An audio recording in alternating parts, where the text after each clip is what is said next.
आदरणीय सभापति जी,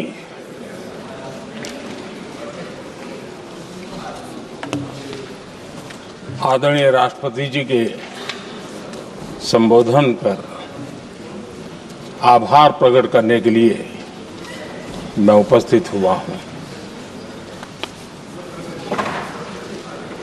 कल और आज, कल तो रात देर तक सभी माननीय सांसदों ने अपने विचारों से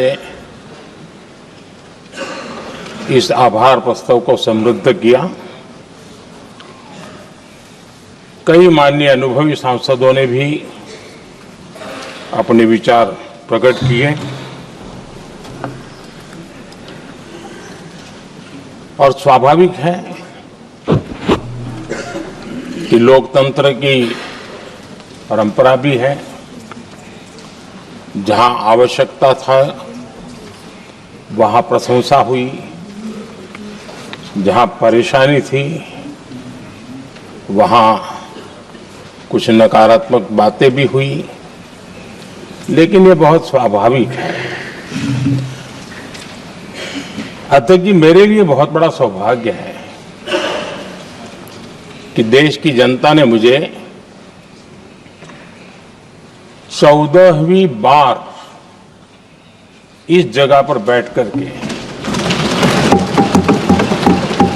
राष्ट्रपति जी के उद्बोधन को आभार व्यक्त करने के लिए अवसर दिया है। और इसलिए मैं आज जनता जनार्दन का भी बड़े आदर के साथ आभार व्यक्त करना चाहता हूं।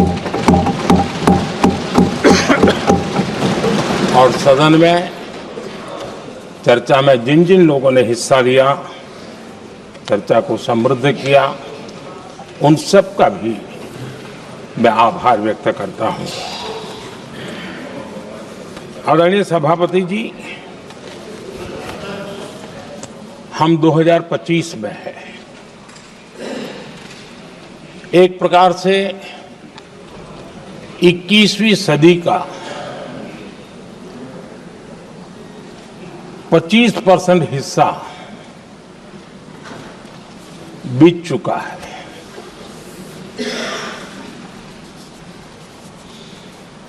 समय तय करेगा 20वीं सदी के आजादी के बाद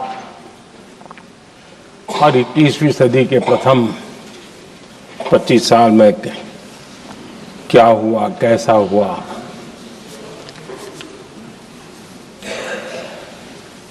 लेकिन इस राष्ट्रपति जी के संबोधन में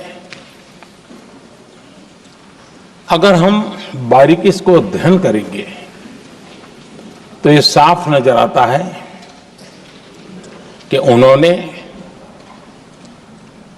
देश के सामने भविष्य के 25 वर्ष और विकसित भारत के लिए एक नया विश्वास जगाने वाली बात,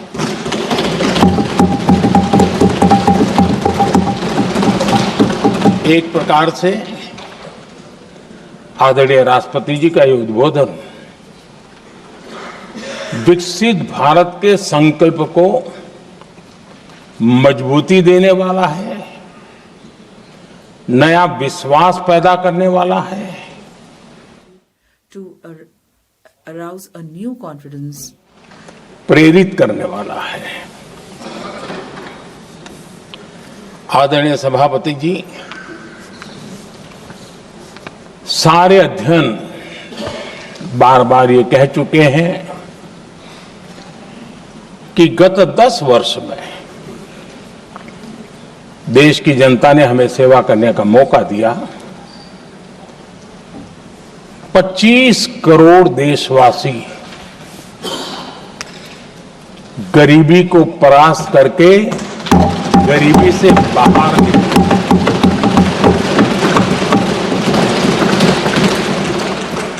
आदरणीय सभापति जी, 5 दशक तक गरीबी हटाओ के नारे सुने हो और अब 25 करोड़ गरीब गरीबी को परास्त करके बाहर निकले, ऐसे ही नहीं।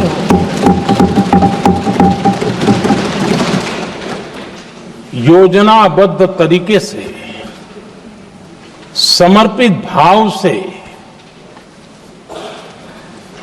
अपनेपन की पूरी संवेदनशीलता के साथ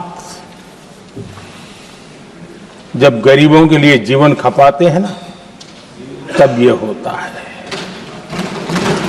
आदरणीय सभापति जी, जब जमीन से जुड़े लोग जमीन की सच्चाई को जानते हुए जमीन पर जीवन खपाते हैं, तब जमीन पर बदलाव निश्चित होके रहता है।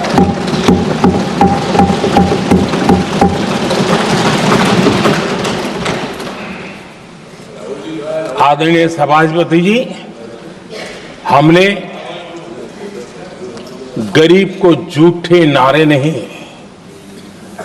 हमने सच्चा विकास दिया।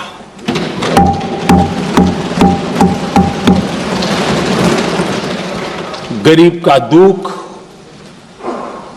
सामान्य मानवीय की तकलीफ, मिडिल क्लास के सपने ऐसे ही नहीं समझे जाते हैं। आदरणीय सभापति जी, इसके लिए एक जज्बा चाहिए।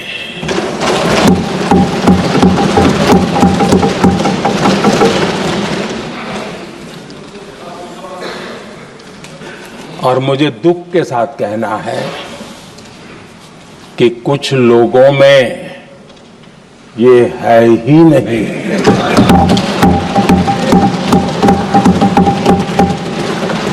आदरणीय सभापति जी, बारिश के दिनों में कच्ची छत, फुसकी, प्लास्टिक की चादर वाली छत,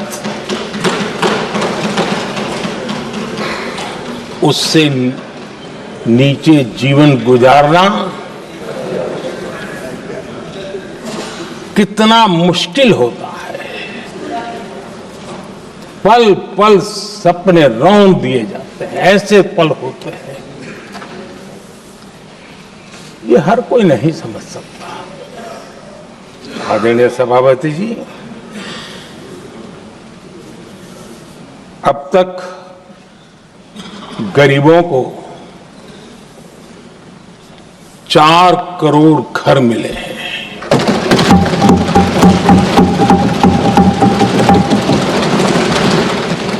जिसने उस जिंदगी को जिया है ना, उसे समझ होती है कि पक्की छत वाला घर मिलने का मतलब क्या होता है।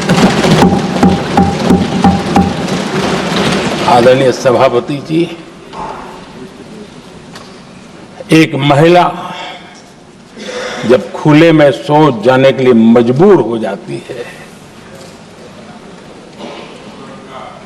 वो या तो सूर्योदय के पहले या सूर्यास्त के बाद,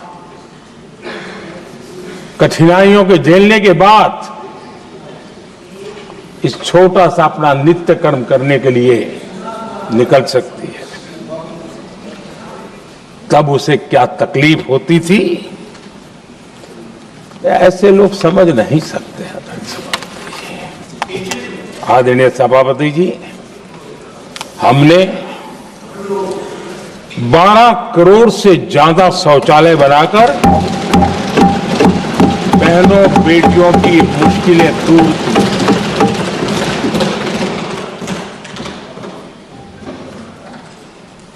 आदरणीय सभापति जी, आजकल मीडिया में ज्यादा ही चर्चा हो रही है, सोशल मीडिया में और अधिक हो रही है। कुछ नेताओं का फोकस घरों में जकूजी पर, स्टाइलिश शावर्स पर, लेकिन हमारा फोकस तो हर घर जल पहुंचाने पर है।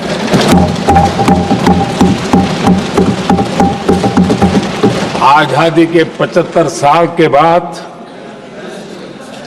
देश में 75% करीब 16 करोड़ से भी ज्यादा घरों के पास जल का करने के लिए नल का कनेक्शन नहीं था। हमारी सरकार ने 5 साल में 12 करोड़ परिवारों को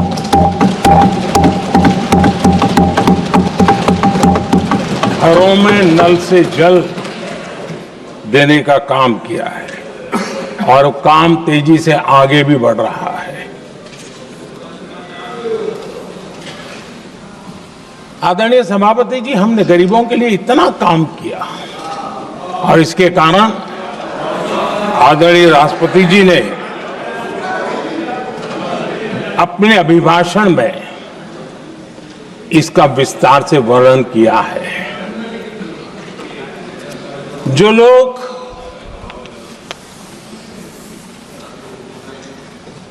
गरीबों की झोंपड़ियों में फोटो सेशन कराकर अपना मनोरंजन करते रहते हैं, उन्हें संसद में गरीबों की बात बोरिंग ही लगेगी।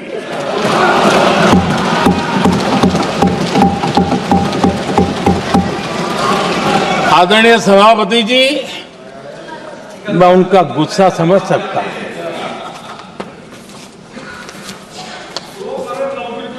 आदरणीय सभापति जी,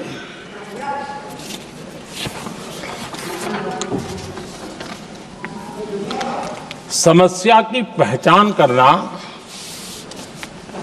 एक बात है, लेकिन अगर जिम्मेवारी है तो समस्या की पहचान कर करके छूट नहीं सकते। उसके समाधान के लिए समर्पित भाव से प्रयास करना होता है। हमने देखा है और पिछले 10 साल के हमारे काम को देखा होगा और राष्ट्रपति जी के अभिभाषण में भी देखा होगा। हमारा प्रयास समस्या की समाधान का रहता है और हम समर्पित भाव से प्रयास करते हैं।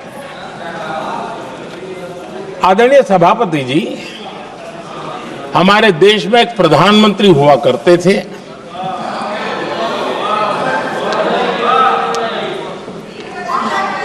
उनको मिस्टर क्लीन करने कहने की एक फैशन हो गई थी। उस प्रधानमंत्री जी को मिस्टर क्लीन कहने की फैशन हो गई थी।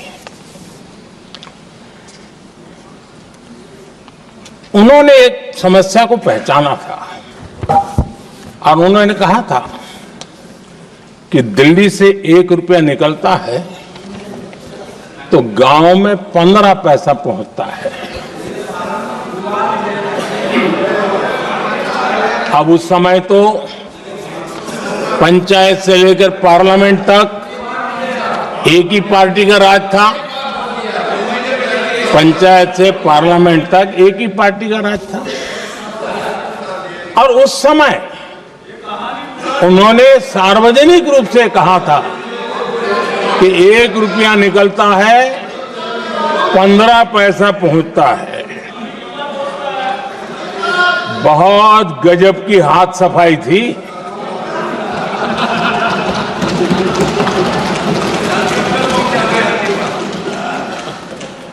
पंद्रह पैसा किसके पास जाता था, ये देश का सामान्य मानवी भी आसानी से समझ सकता है।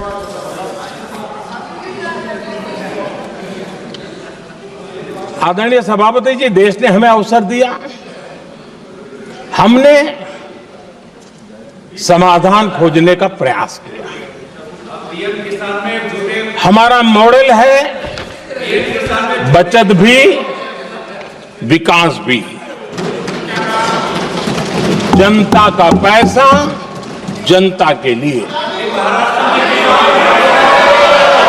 हमने जनधन, आधार,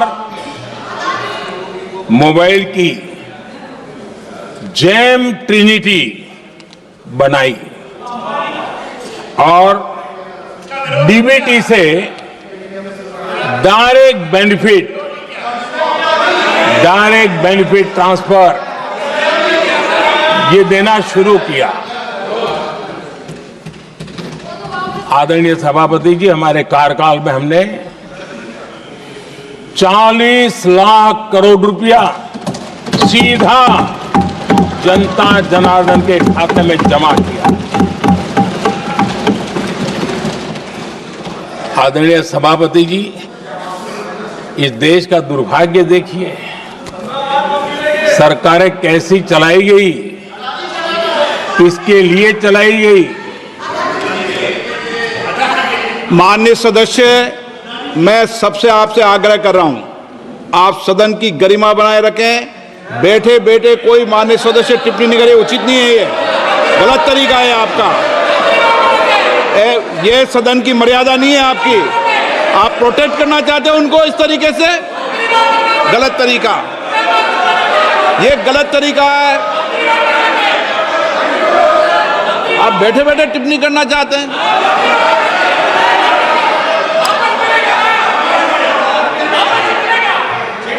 आदरणीय सभापति जी,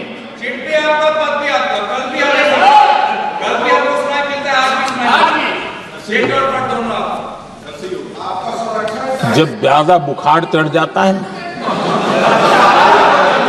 तब लोग कुछ भी बोलते हैं, लेकिन इसके साथ साथ ज्यादा हताशा निराशा फैल जाती है, तब भी बहुत कुछ बोलते हैं।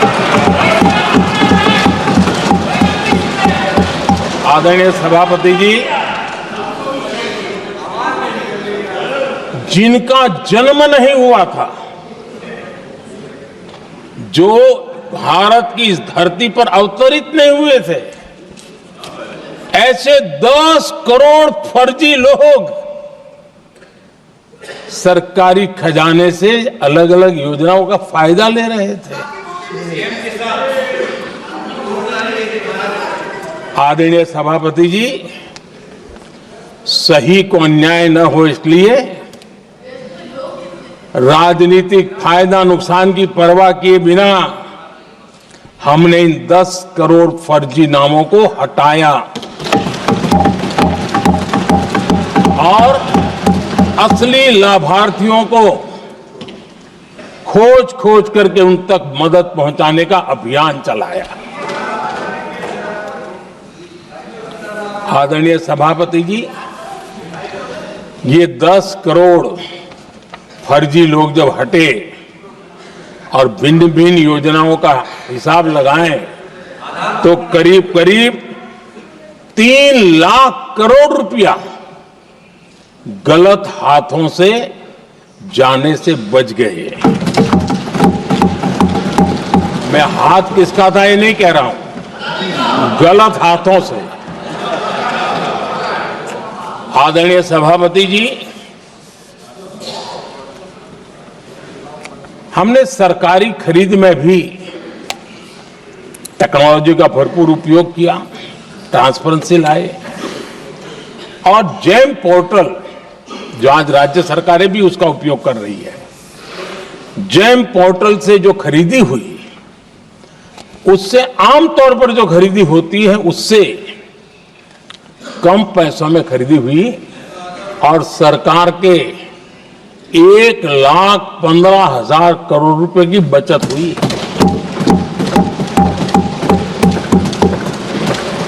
आदरणीय सभापति जी, हमारी स्वच्छता अभियान का बहुत मजाक उड़ाया गया, ऐसा जैसे हमने कोई पाप कर दिया, कोई गलती कर दी। न जाने क्या क्या कहा जाता था। लेकिन आज मुझे संतोष से कहना है कि इन सफाई के कारण हाल के वर्षों में सिर्फ सरकारी दफ्तरों से जो कबाड़ बेचा गया ना, उसमें 2300 करोड़ रुपया सरकार को मिले हैं। महात्मा गांधी ट्रस्टीशिप के सिद्धांत की बात करते थे। वो कहते थे कि हम ट्रस्टी हैं, ये संपत्ति जनता जनार्दन की है और इसलिए हम पाई पाई को एक ट्रस्टीशिप के सिद्धांत के आधार पर बचाने की और सही जगह पर उपयोग करने का प्रयास करते हैं। और तब जाकर के स्वच्छता अभियान से कबाड़ बेचकर 2300 करोड़ रुपया देश की सरकार के खजाने में आ रहा है।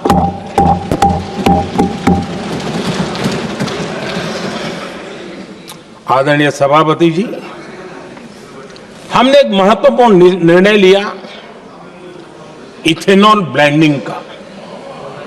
हम जानते हैं हम एनर्जी इंडिपेंडेंट नहीं है, हमें बाहर से लाना पड़ता है। जब इथेनॉल ब्लेंडिंग किया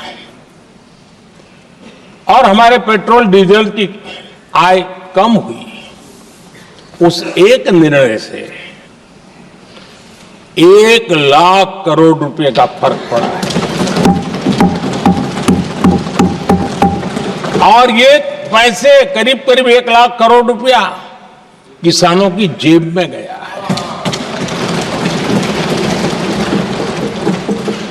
आदरणीय सभापति जी, मैं बचत की तो बात कर रहा हूं, लेकिन पहले अखबारों की हेडलाइन हुआ करती थी, इतने लाख के घोटाले, इतने लाख के घोटाले, इतने लाख के घोटाले। 10 साल हो गए, ये घोटाले न कर करके, घोटाले न होने से भी देश के लाखों करोड़ रुपए बचे हैं जो जनता जनार्दन की सेवा में लगे हैं। आदरणीय सभापति जी, हमने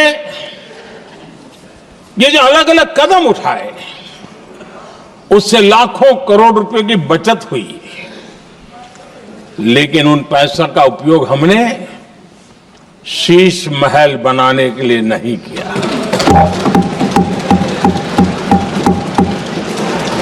इसका उपयोग हमने देश बनाने के लिए किया है। इंफ्रास्ट्रक्चर का बजट 10 साल पहले 1,80,000 करोड़ था, हमारे आने से पहले। आदरणीय सभापति जी, आज 11 लाख करोड़ रुपया इंफ्रास्ट्रक्चर का बजट, और इसलिए राष्ट्रपति जी ने भारत की नींव कैसी मजबूत हो रही है इसका वर्णन इसमें किया है। रोड हो, हाईवे हो, रेलवे हो, ग्राम सड़क हो, इन सभी कामों के लिए विकास की एक मजबूत नींव रखी गई है। आदरणीय सभापति जी, सरकारी खजाने में बचत हुई वो तो एक बात है और वो करना भी चाहिए, जैसा मैंने ट्रस्टीशिप की बात कही, लेकिन हमने इस बात पर भी ध्यान रखा है कि जन सामान्य के उनको भी बचत का लाभ मिलना चाहिए। योजनाएं ऐसी हो ताकि जनता को भी बचत हो। और आपने देखा होगा आयुष्मान भारत योजना,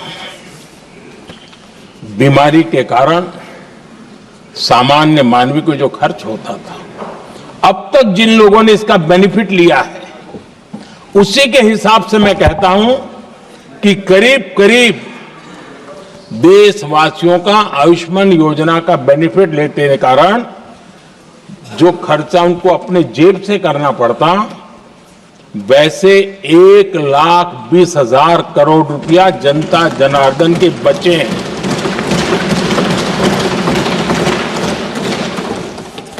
ये आवश्यक है कि अब जैसे जन औषधि केंद्र, आज मध्यम वर्ग के परिवार में 60-70 साल उम्र के परिवार के स्वजन हो तो स्वाभाविक है कोई न कोई बीमारी आ ही जाती है, दवाई का खर्चा भी होता है, दवाएं महंगी भी होती है।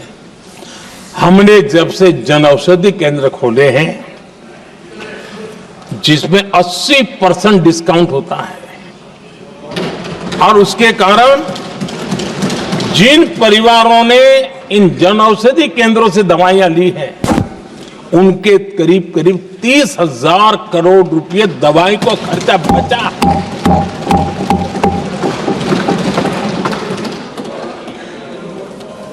आदरणीय अध्यक्ष जी, यूनिसेफ का भी अनुमान है, उनका कहना है कि जिसके घर में स्वच्छता और टॉयलेट बना, उन्होंने इसका बड़ा सर्वे किया था, उस परिवार को करीब करीब साल भर में 70,000 रुपए की बचत हुई है। स्वच्छता अभियान कहो, टॉयलेट बनाने का काम कहो, शुद्ध जल पहुंचाने का काम करो, कितना बड़ा फायदा हमारे सामान्य परिवार को हो रहा है। आदरणीय अध्यक्ष जी, नल से जल, मैंने प्रारंभ में उसका उल्लेख किया। WHO की एक रिपोर्ट आई है। WHO का कहना है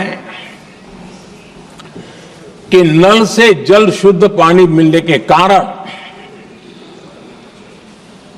उन परिवारों में जो अन्य बीमारियों के खर्चे होते थे, औसत 40,000 रुपया परिवार का बचा है।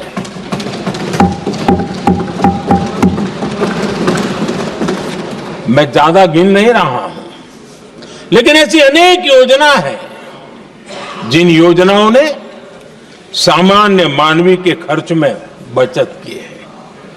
आदरणीय सभापति जी, करोड़ों देशवासियों को मुफ्त अनाज, उसके भी उस परिवार के हजारों रुपये बचते हैं। PM सूर्यघर मुफ्त बिजली योजना, जहां जहां ये योजना लागू हुई है, इन परिवारों को औसतन साल भर के 25 से 30,000 रुपये बिजली की बचत हो, पैसों में बचत हो रही है, खर्च में बचत हो रही है। और अगर ज्यादा बिजली है तो बेच करके कमाई कर रहा है वो अलग, यानी सामान्य मानवीय की बचत भी। हमने LED बल्ब का एक अभियान चलाया था। आपको मालूम है कि हमारे आने से पहले LED बल्ब 400 रुपये में बिकते थे। हमने इतना अभियान चलाया, उसकी कीमत 40 रुपया हो गई। और LED बल्ब के कारण बिजली की भी बचत हुई और उजाला भी ज्यादा मिला, और उसमें देशवासियों के करीब 20,000 करोड़ रुपए बचे हैं। आदरणीय सभापति जी, जिन किसानों ने सॉइल हेल्थ कार्ड का वैज्ञानिक तरीके से उपयोग किया है, उनको बहुत फायदा हुआ है, और ऐसे किसानों को प्रति एकड़ 30,000 रुपए की बचत हुई है। आदरणीय अध्यक्ष जी, बीते 10 साल में इनकम टैक्स को कम करके भी हमने मिडिल क्लास की बचत को बढ़ाने का काम किया है। आदरणीय अध्यक्ष जी, 2014 के पहले ऐसे बम गोले फेंके गए, बंदूक की ऐसी गोलियां चलाई गई कि देशवासियों का जीवन छलनी कर दिया गया था। हमने धीरे धीरे उन घावों को भरते भरते आगे बढ़े। 2 लाख करोड़ रुपया 2 लाख रुपया 2013-14 में 2 लाख रुपये, सिर्फ 2 लाख रुपये उस पर इनकम टैक्स माफी थी। और आज 12 लाख रुपये संपूर्ण रूप से इनकम टैक्स से मुक्ति। और हमने बीच के कालखंड में भी 14 में भी, 17 में भी, 19 में भी, 23 में भी हम लगातार ये करते आए, घाव भरते गए। और आज बैंडेज बाकी था, वो भी कर लिया। स्टैंडर्ड डिडक्शन,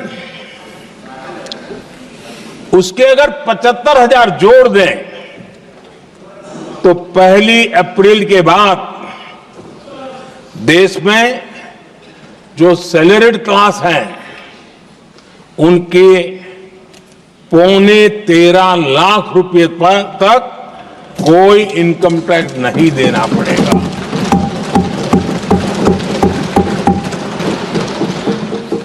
आदरणीय सभापति जी, आप जिस समय युवा मोर्चा में काम करते थे तब एक बात आप सुनते होंगे, पढ़ते भी होंगे। एक प्रधानमंत्री आए दिन 21वीं सदी बोला करते थे। एक प्रकार से रट गया था, तकिया कलाम जैसा हो गया था, तो बोलते थे 21वीं सदी। जब इतनी बार बोला जाता था तो उस समय टाइम्स ऑफ इंडिया में R.K. लक्ष्मण ने एक बड़ा शानदार कार्टून बनाया था। वो कार्टून बड़ा इंटरेस्टिंग था। उस कार्टून में एक हवाई जहाज है, एक पायलट है। अब उन्होंने पायलट क्यों पसंद किया वो तो मुझे मालूम नहीं। कुछ पैसेंजर बैठे थे और हवाई जहाज एक ठेले पे रखा हुआ था और मजदूर ठेले को धक्का मार रहे थे और 21वीं सदी लिखा हुआ था। वो कार्टून उस समय तो मजाक लग रहा था, लेकिन आगे चल करके वो सच सिद्ध हो गया। आदरणीय अध्यक्ष जी, ये कटाक्ष था जमीनी सच्चाई से। तब के प्रधानमंत्री कितने कटे उठे थे और हवाई बातों में लगे हुए थे, इसका वो जीता जागता प्रदर्शन करने वाला कार्टून है।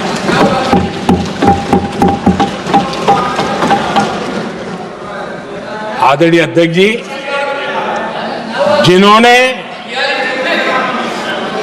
तब 21वीं सदी की बातें की थी, वो 20वीं सदी की जरूरतों को भी पूरा कर नहीं पाए थे। आदरणीय अध्यक्ष जी, आज जब मैं देखता हूं, पिछले 10 साल से सारी बीतों को बारीकी से देखने का अवसर मिला है, तो मुझे बड़ा दर्द होता है। हम 40-50 साल लेट हैं, जो काम 40-50 साल पहले हो जाने चाहिए थे। और इसलिए ये साल जब 2014 से देश की जनता ने हमको सेवा का अवसर दिया, हमने ज्यादा से ज्यादा युवाओं पर फोकस किया। हमें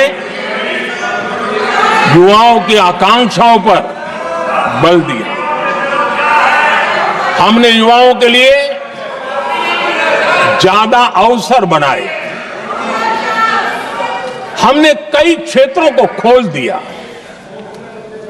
और जिसके कारण हम देख रहे हैं देश के युवा अपने सामर्थ्य का परचम लहरा रहे हैं। देश में हमने स्पेस सेक्टर को खोल दिया, डिफेंस सेक्टर को खोला, सेमीकंडक्टर मिशन लेकर के आए, इनोवेशन को बढ़ावा देने के लिए अनेक नई योजनाओं को हमने आकार दिया। स्टार्टअप इंडिया इकोसिस्टम पूरा डेवलप किया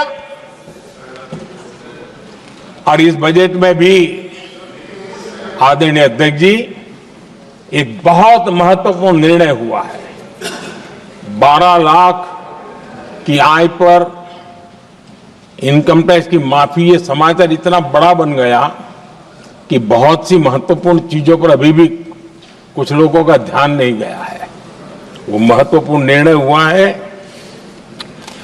हमने न्यूक्लियर एनर्जी सेक्टर को ओपन कर दिया और इसके दूरगामी सकारात्मक प्रभाव और परिणाम देश को देखने के लिए मिलने वाले हैं। आदरणीय अध्यक्ष जी, AI, 3D printing, robotics, virtual reality की चर्चा हम तो गेमिंग का भी महात्मा क्या होता है इसके लिए भी प्रयास करने वाले लोगों में से। मैंने देश के नौजवानों से कहा है कि दुनिया का गेमिंग क्रिएशन का, क्रिएटिविटी वर्ल्ड का कैपिटल भारत क्यों न बने। और मैं देख रहा हूं बहुत तेजी से हमारे लोग काम कर रहे हैं।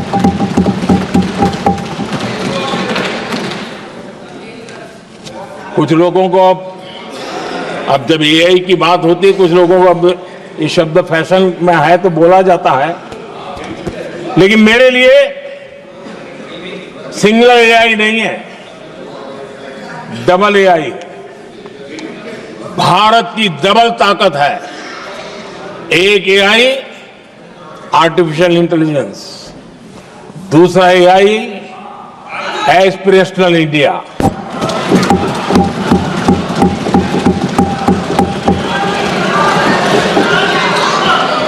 हमने स्कूलों में 10,000 टिंकरिंग लैब्स शुरू किए और आज उन टिंकरिंग लैब से निकले बच्चे रोबोटिक्स बना करके लोगों को चकित कर रहे हैं। और इस बजट में 50,000 नए टिंकरिंग लैब्स उसका प्रावधान किया गया। भारत वो देश है जिसके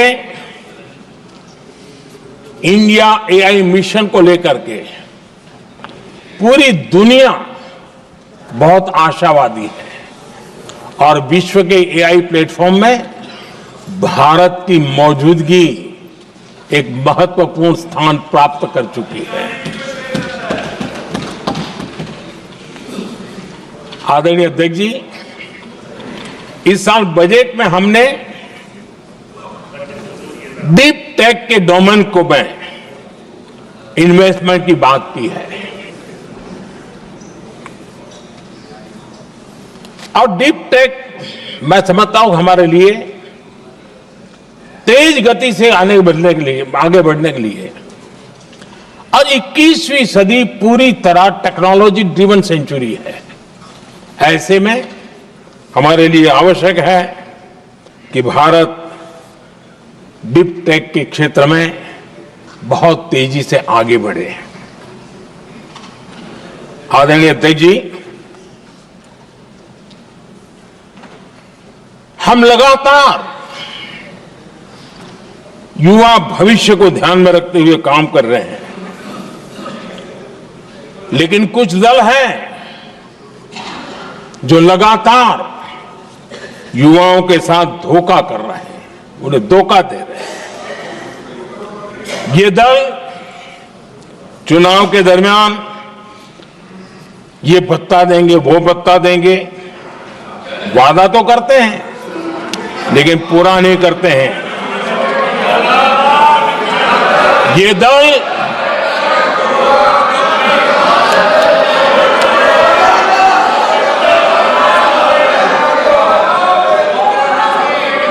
प्लीज माननीय सदस्य गरिमा प्रतिष्ठा बनाए रखें।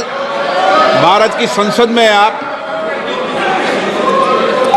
प्लीज बैठे बैठे टिप्पणी नहीं करें, और नए माननीय सदस्य बैठे बैठे टिप्पणी कर रहे हैं। आदरणीय अध्यक्ष जी, ये दल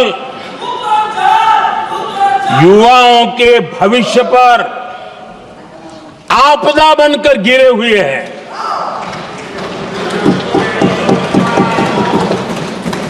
आदरणीय अध्यक्ष जी, हम कैसे काम करते हैं ये हरियाणा में अभी अभी देश ने देखा है। बिना खर्ची, बिना पर्ची नौकरी देने का वादा किया था। सरकार बनते ही नौकरी मिल गई नौजवानों को। हम जो कहते हैं उसी का परिणाम है। आदरणीय अध्यक्ष जी, हरियाणा में तीसरी बार भव्य विजय और हरियाणा में के इतिहास में तीसरी बार विजय, ये अपने आप में ऐतिहासिक घटना है। आदरणीय अध्यक्ष जी, महाराष्ट्र में भी ऐतिहासिक परिणाम, जनता जनार्दन के आशीर्वाद। महाराष्ट्र के इतिहास में सत्ता पक्ष के पास इतनी सीटें पहली बार, ये जनता जनार्दन के आशीर्वाद से हम करके आए हैं।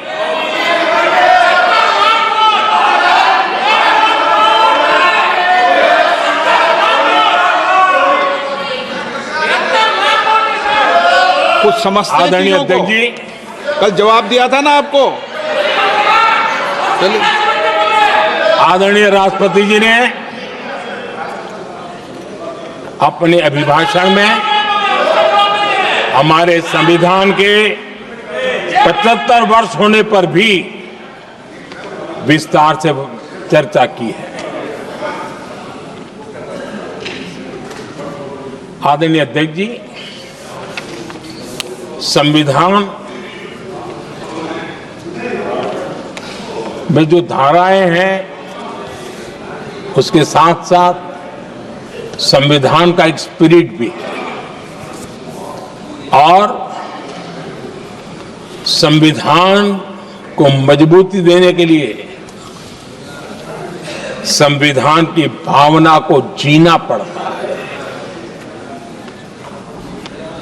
और मैं आज उदाहरणों के साथ बताना चाहता हूं, हम वो लोग हैं जो संविधान को जीते हैं।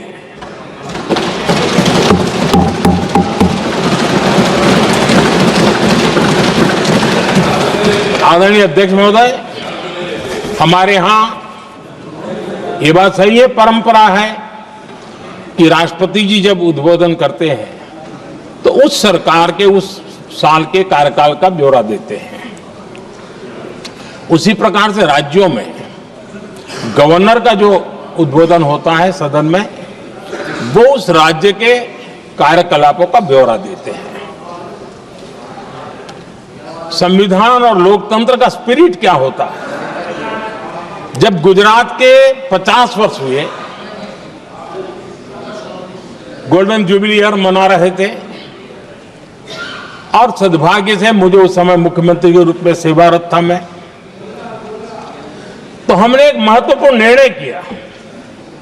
हमने किया इस गोल्डन जुबली ईयर में पिछले 50 वर्ष में सदन में जितने भी गवर्नर के भाषण हुए हैं, मतलब उस समय की सरकारों का ही वाहवाही उसमें होती है, हमने कहा कि उन 50 साल में जितने भी गवर्नर के भाषण हुए हैं, सबको ही एक पुस्तक के रूप में तैयार किया जाए, ग्रंथ बनाया जाए और आज सभी लाइब्रेरीज में वो ग्रंथ अवेलेबल है।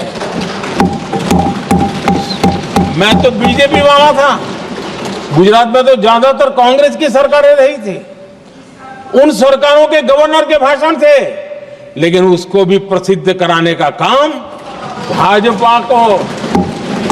भाजपा से बना एक मुख्यमंत्री कर रहा था। क्यों? हम संविधान को जीना जानते हैं, हम संविधान को समर्पित है, हम संविधान के स्पिरिट को समझते हैं। आदरणीय अध्यक्ष जी, आप जानते हैं 2014 में जब हम आए तब मान्य विपक्ष नहीं था, रिकॉग्नाइज्ड अपोजिशन पार्टी नहीं थी, उतने अंक भी लेकर के कोई नहीं आए थे। भारत के अनेक कानून ऐसे थे कि हमें पूरी स्वतंत्रता थी उस कानून के हिसाब से काम करने की। अनेक कमेटियां ऐसी थी जिसमें लिखा था लीडर्स ऑफ अपोजिशन उसमें आएंगे, लेकिन अपोजिशन था ही नहीं, रिकॉग्नाइज अपोजिशन नहीं था। ये हमारा संविधान जीने का स्वभाव था, ये हमारा संविधान का स्पिरिट था, ये हमारी लोकतंत्र की मर्यादाओं का पालन करने का इरादा था।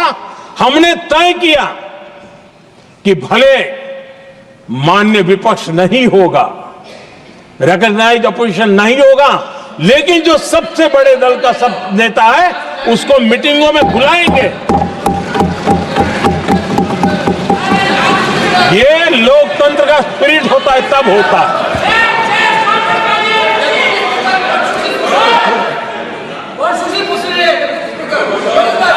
चुनाव आयोग की कमेटियां, आदरणीय अध्यक्ष जी, पहले तो प्रधानमंत्री फाइल करके निकालते थे, ये हम हैं जिसने अपोजिशन के लीडर को भी उस कमेटी में बिठाया है।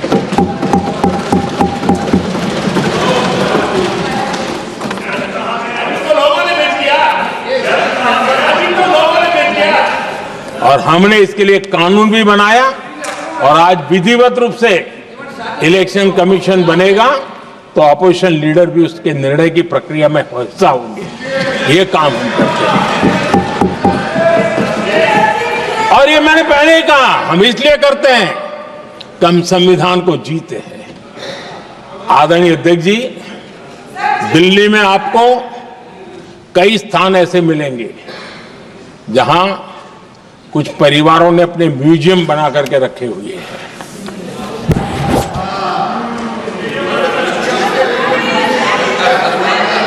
जनता जनार्दन के पैसों से काम हो रहा है। लोकतंत्र का स्पिरिट क्या होता है, संविधान को जीना किसको कहते हैं। हमने पीएम म्यूजियम बनाया और देश के पहले से लेकर के मेरे पूर्व तक के सभी प्रधानमंत्रियों के जीवन को और उनके कार्य को उस पीएम म्यूजियम बनाया गया है। और मैं तो चाहूंगा कि पीएम म्यूजियम में जो जो महापुरुष हैं उनके परिवारजनों ने समय निकाल करके उस म्यूजियम को देखना चाहिए और उसमें कुछ जोड़ने के लगता है तो सरकार का ध्यान आकर्षित करना चाहिए ताकि वो म्यूजियम समृद्ध हो और देश के बालकों को प्रेरणा। यह होता है संविधान की भावना। अपने लिए तो सब करते हैं, खुद के लिए जीने वालों की जमात बहुत छोटी नहीं है। संविधान के लिए जीने वाले यहां बैठे हैं।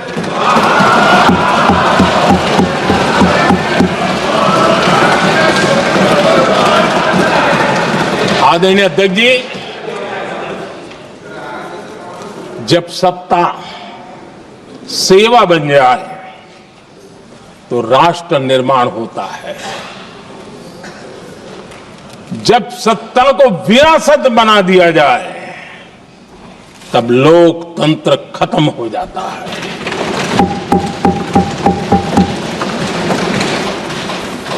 आदरणीय अध्यक्ष जी, हम संविधान की भावना को लेकर के चलते हैं, हम जहर की राजनीति नहीं करते हैं।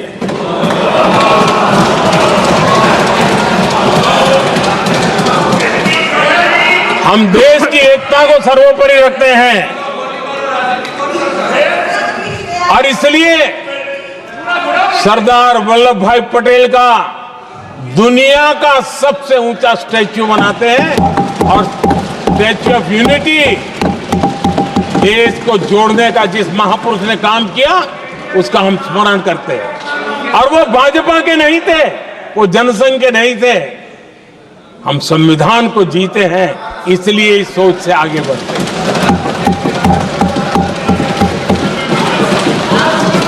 आदरणीय अध्यक्ष जी, ये देश का दुर्भाग्य है कि आजकल कुछ लोग अर्बन नक्सल की भाषा खुलेआम बोल रहे हैं।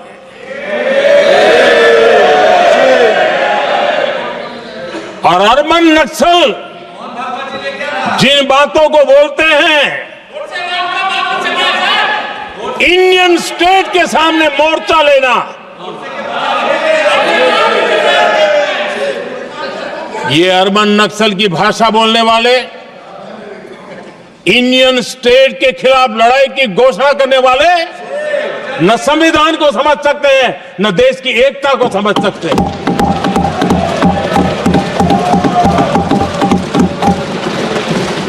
आदरणीय अध्यक्ष जी, 7 दशक तक जम्मू एंड कश्मीर और लद्दाख उसे संविधान के अधिकारों से वंचित रखा गया।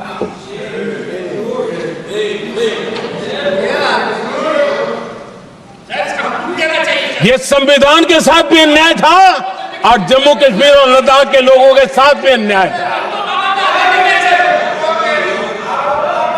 हमने आर्टिकल 370 की दीवार गिरा दी। अब जम्मू कश्मीर और लद्दाख के उन राज्यों को, देशवासियों को जो अधिकार हैं, वो अधिकार उनको मिल रहे हैं।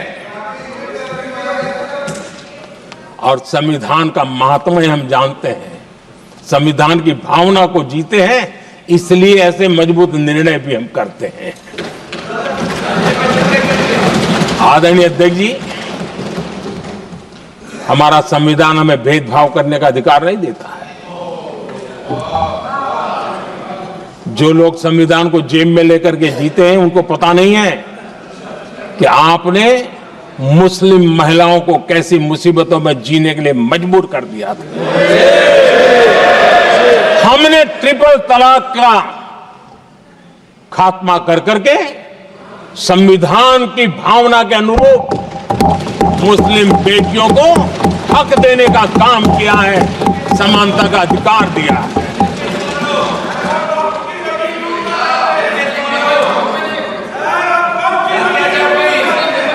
जब भी देश में एनडीए की सरकार रही है, हमने एक लंबे विजन के साथ काम किया है। पता नहीं देश को बांटने के लिए किस किस प्रकार की भाषाओं का प्रयोग किया जा रहा है। हताशा, निराशा पता नहीं उनको कहां तक ले जाएगी, लेकिन हमारी सोच कैसी है, एनडीए के साथी मिलकर के किस दिशा में सोचते हैं। हमारे लिए जो पीछे है, जो आखिरी है, और महात्मा गांधी जी ने जो कहा था, उसकी तरफ हमारा ध्यान ज्यादा है। और उसी का परिणाम है कि अगर हम मंत्रालयों की रचना करते हैं, तो भी मंत्रालय कौन सा बनाते हैं? पूर्वोत्तर के लिए अलग मंत्रालय बनाते हैं।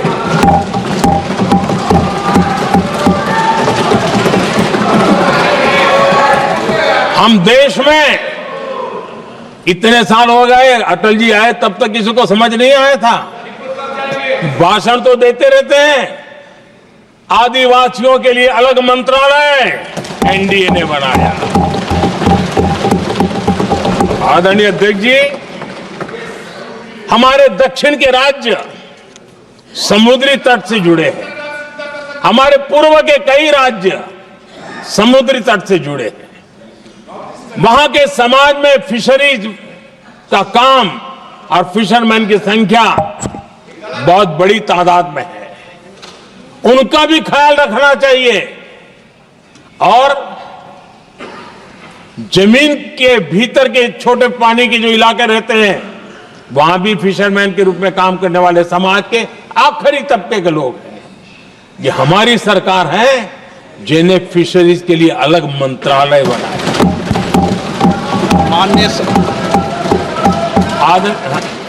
माननीय सदस्यों, अगर सभा की सहमति हो तो सभा की कार्रवाई इस विषय की समाप्ति तक बढ़ा दी जाए। माननीय प्रधानमंत्री जी। आदरणीय अध्यक्ष जी, समाज के दबे कुचले वंचित लोग, इनके अंदर एक सामर्थ्य होता है। अगर स्किल डेवलपमेंट पर बल दिया जाए तो उनके लिए नए अवसर बन सकते हैं, उनकी आशा आकांक्षा के अनुरूप जिंदगी बना सकते हैं। और इसलिए हमने अलग स्किल मंत्रालय बनाया। आदरणीय अध्यक्ष जी, देश में लोकतंत्र का पहला धर्म होता है कि हम सत्ता को सामान्य से सामान्य नागरिक तक उसका अवसर मिले। और इस बात को ध्यान में रखते हुए भारत के कोऑपरेटिव सेक्टर को और समृद्ध बनाने के लिए और तंदुरुस्त बनाने के लिए देश के करोड़ों लोगों को जोड़ने का उसमें अवसर है। अनेक क्षेत्रों में कोऑपरेटिव मूवमेंट को बढ़ाया जा सकता है और उसको ध्यान में रखते हुए हमने अलग कोऑपरेटिव मंत्रालय बनाया। विजन क्या होता है ये यहां पता चलता है। आदरणीय अध्यक्ष जी, जाति की बातें करना कुछ लोगों के लिए फैशन बन गई है। पिछले 30 साल से सदन में आने वाले ओबीसी समाज के सांसद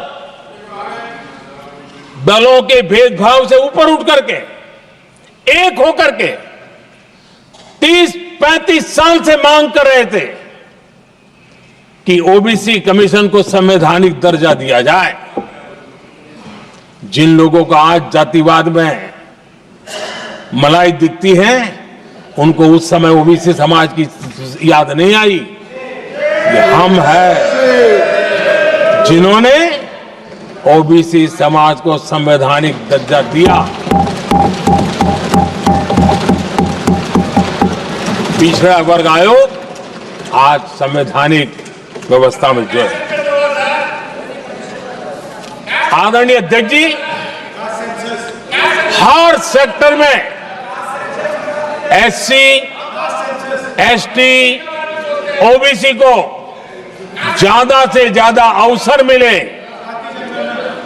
उस दिशा में हमने बहुत मजबूती के साथ काम किया है। मैं आज इस सदन के माध्यम से देशवासियों को उनके सामने एक अहम सवाल रखना चाहता हूं। और अध्यक्ष महोदय, जरूर देशवासी मेरे इस सवाल पर चिंतन भी करेंगे और चौराहे पर चर्चा भी करेंगे। कोई मुझे बताए, क्या एक ही समय में संसद में एससी वर्ग के एक ही परिवार के 3 सांसद कभी हुए हैं क्या? एससी वर्ग के एक ही परिवार के 3 सांसद कभी भी हुए क्या?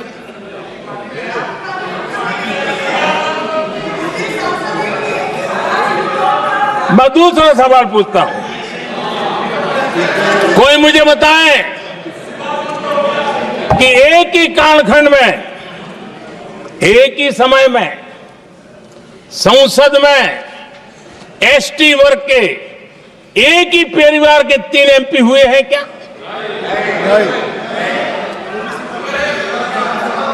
आदरणीय अध्यक्ष जी, कुछ लोगों की वाणी और व्यवहार में कितना फर्क होता है, मेरे एक सवाल के जवाब में मिला।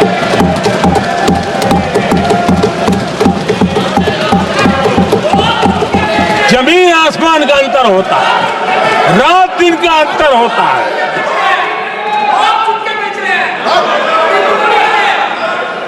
आदरणीय अध्यक्ष जी, हम एससी एसटी समाज को कैसे सशक्त कर रहे हैं?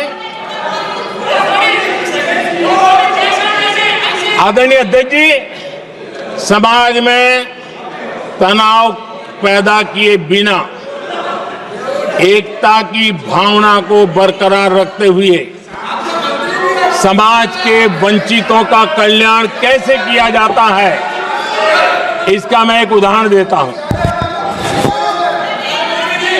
2014 में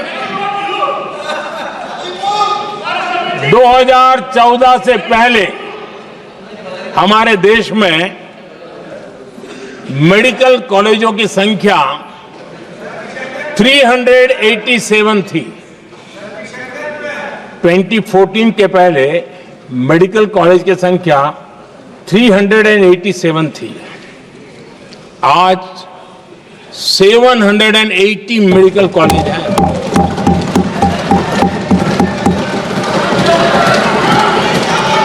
अब मेडिकल कॉलेज बड़े हैं तो सीटें भी बड़ी हैं। ये बहुत महत्वपूर्ण एंगल है आदरणीय अध्यक्ष जी, और इसलिए कॉलेजें बड़ी हैं, सीटें भी बड़ी हैं।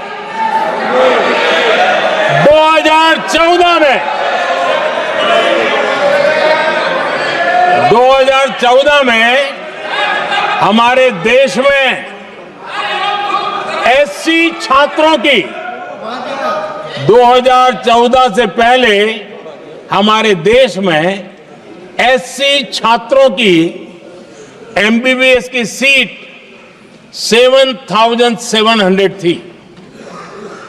हमारे आने से पहले दलित समाज के हमारे 7,700 युवा डॉक्टर बनने की संभावना थी। 10 साल हमने काम किया, आज संख्या बढ़कर एससी समाज के 17,000 एमबीबीएस डॉक्टर की व्यवस्था की है।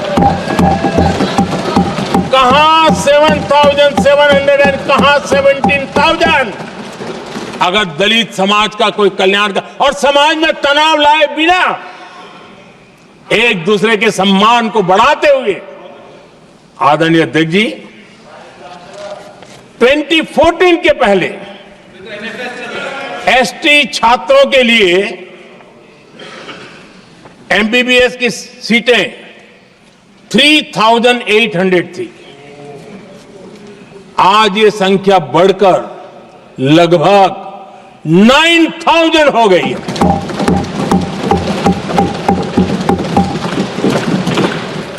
(2014) के पहले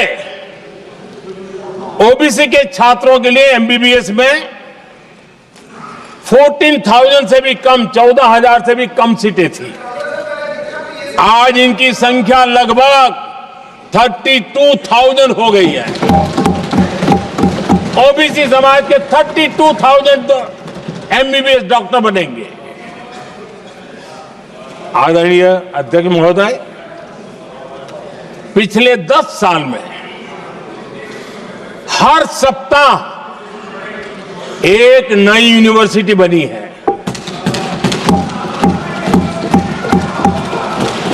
हर दिन एक नई आईटीआई बनी है। हर 2 दिन में एक नया कॉलेज खुला है। सोचिए, एससी, एसटी, ओबीसी हमारे युवा युवतियों के लिए कितने वृद्धि हुई है इसका आप अंदाज लगा सकते हैं। आदरणीय अध्यक्ष जी, हम हर योजना के पीछे लगे हैं 100% सिचुएशन, 100% उसको लागू करें, उसके जो भी लाभार्थी हैं वो उसमें छूट न जाए, उस दिशा में हम काम कर रहे हैं। पहले ताकि हम चाहते हैं कि जिसका हक है उसको मिलना चाहिए, अगर योजना है उसका हक है तो उस तक पहुंचना चाहिए। 1 रुपया और 15 पैसा वाला खेल नहीं चल सकता। लेकिन कुछ लोगों ने क्या किया, मॉडल ही ऐसा बनाया कि कुछ ही लोगों को दो, औरों को तड़पाओ और तुष्टीकरण की राजनीति करो।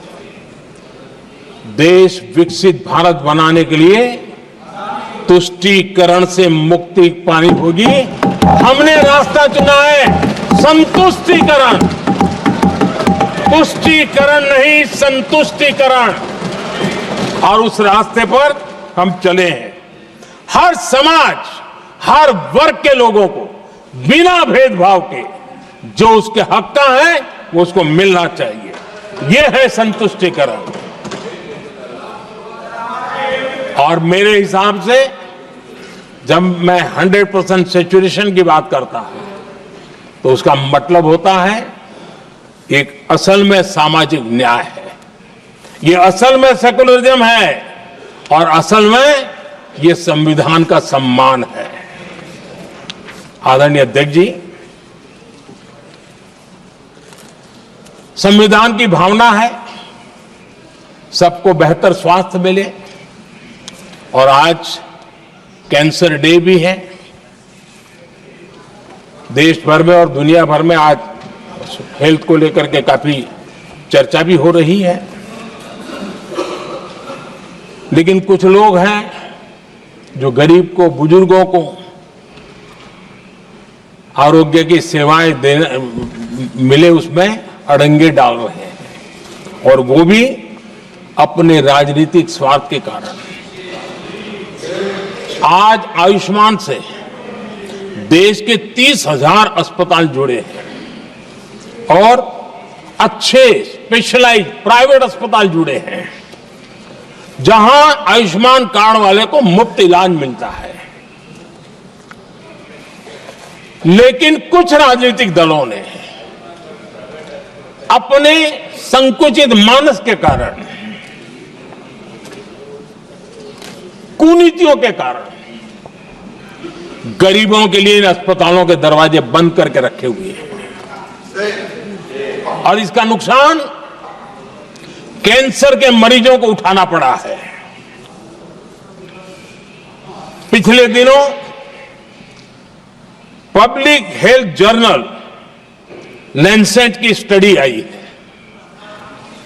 उसका कहना है कि आयुष्मान योजना से समय पर कैंसर का इलाज शुरू हो रहा है।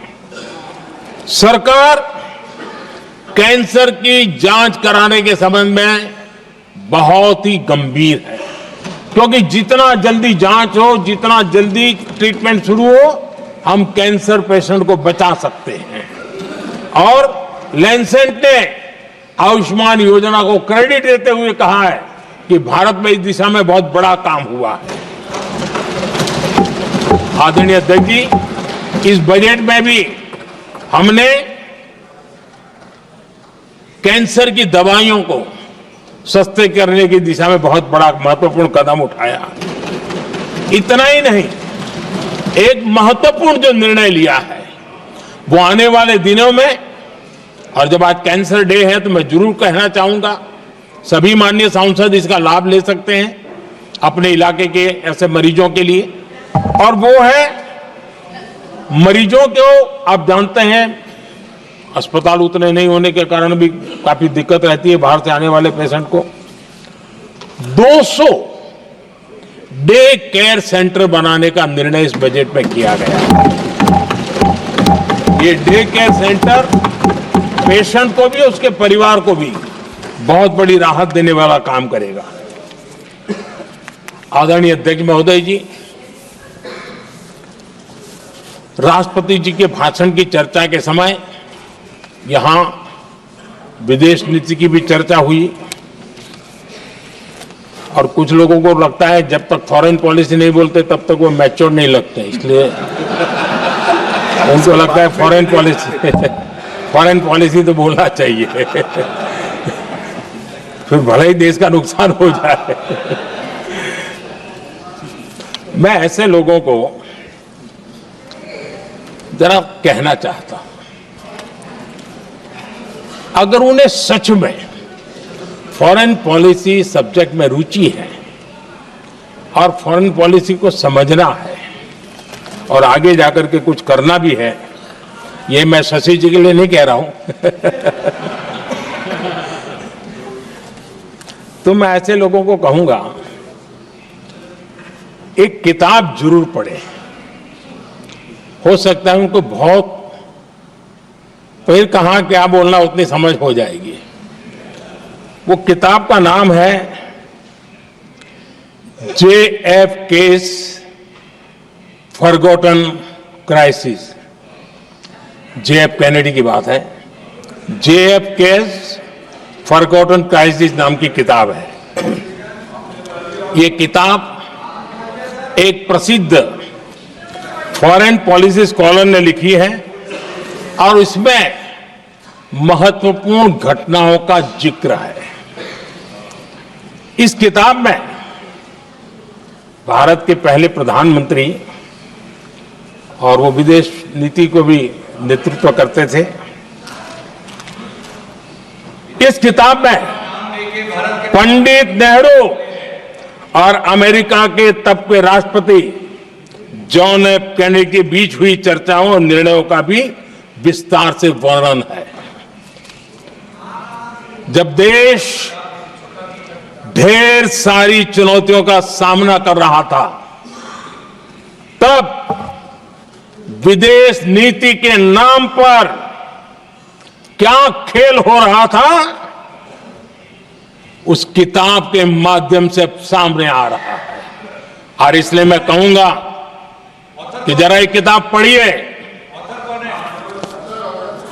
आदरणीय अध्यक्ष जी, गोरा है, गोरा है, गोरा है, अब मत बोलो।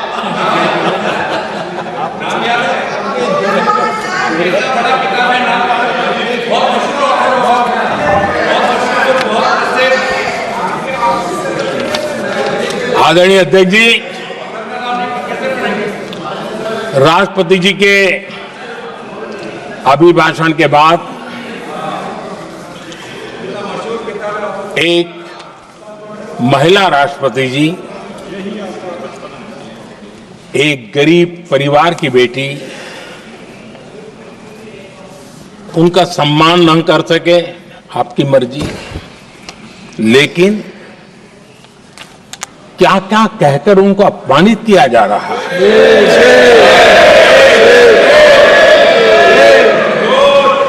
मैं राजनीति हताशा निराशा समझ सकता हूं, लेकिन एक राष्ट्रपति के खिलाफ क्या कारण है, क्या कारण है?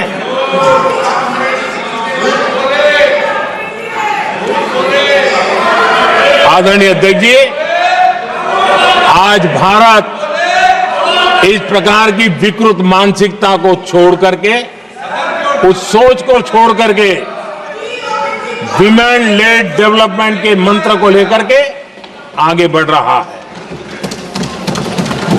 अगर आधी आबादी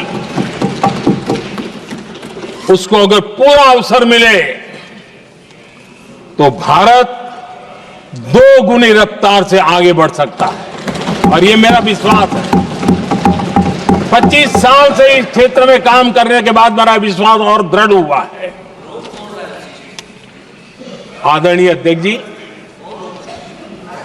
पिछले 10 साल में सेल्फ हेल्प ग्रुप्स अब तक 10 करोड़ नई महिलाएं एसएचजी में जुड़ी है,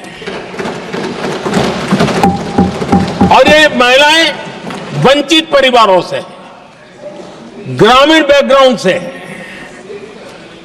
समाज के अंतिम पायदान पर बैठी इन महिलाओं का सामर्थ्य बढ़ा, उनका सामाजिक स्तर भी ऊपर उठा